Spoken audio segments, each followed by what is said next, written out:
Hi there, this is Dr. Jimenez. I am an associate professor of music at Valley City State University, and I wanted to walk you through parts of the audition for trumpet for North Dakota All-State. Now, I know that you'd probably like to hear the etude most of all, so I'll cut right to that. Afterward, I'll talk about some ways that you might practice the etude and suggest a solo that you might use as your selected solo piece if you don't have a solo to do already.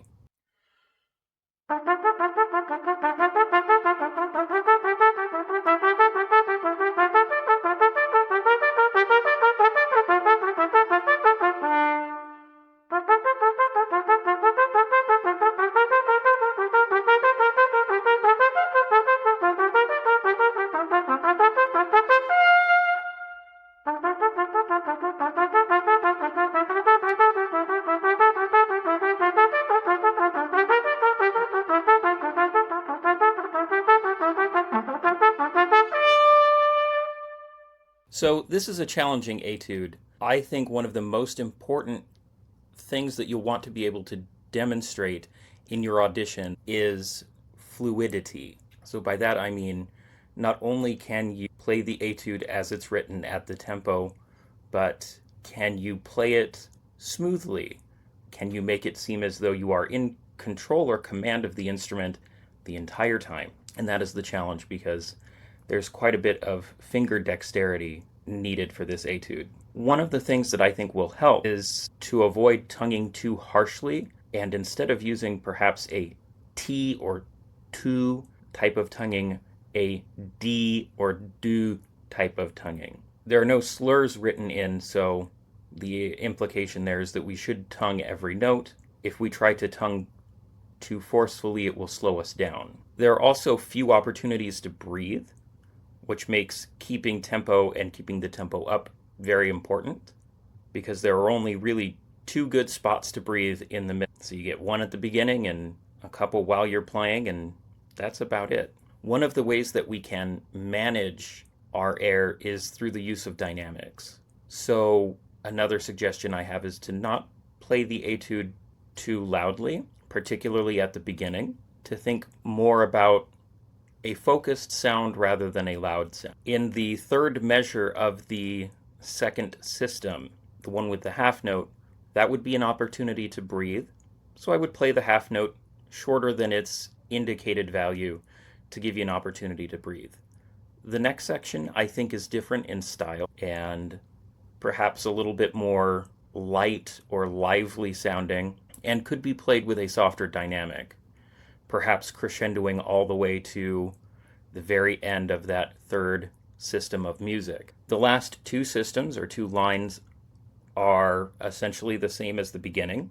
I think it would make sense to crescendo all the way through and end on a fairly strong mezzo forte plus or forte at the end. If you can manage your breathing, manage your articulation, if you can do those things, I think you'll be successful. Rather than trying to practice this by starting at the beginning and going until the end, I would say it would be best to start in the fourth measure of the second line of music. This is the spot that I think is trickiest because it goes to the highest extent in terms of range, but also goes the lowest, at least up to this point. And so if mistakes are going to happen, they're going to happen here. It might be helpful also to practice this by playing the first three notes of every group of four. The fourth note of each of those groups is probably the least important. I would also say the bar at the end of the third line and the bar before that, we have this G major arpeggio. Working that slowly and getting that perfected before trying to play much of the rest is a good idea. Any fingering that incorporates the third finger tends to be clunky on our instrument.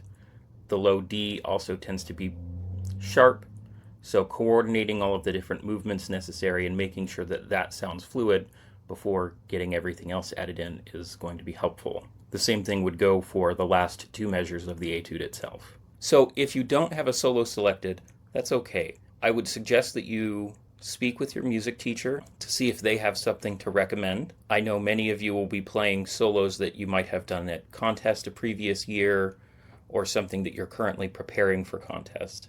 Something important to note is that the selection that you use is supposed to be only 1 minute long, and it probably should contrast in some way with the food that is required, while also showing off your best playing. If you don't have anything in mind, this is a solo that I thought would be a good contrast.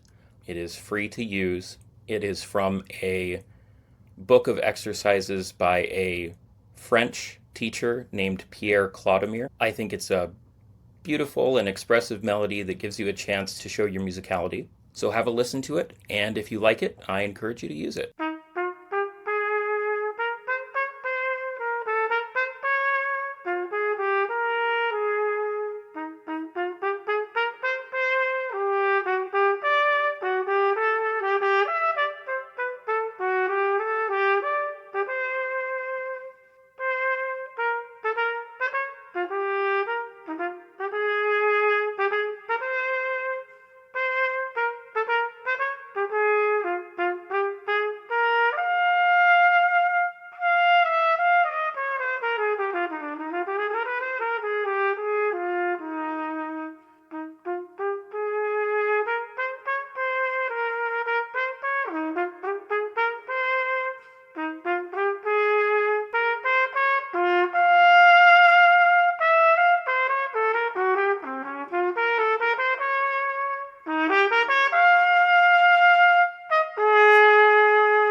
If you have any questions about the audition process or would like some help preparing, don't hesitate to reach out. I'm happy to help, and my information is easy to find on the VCSU website.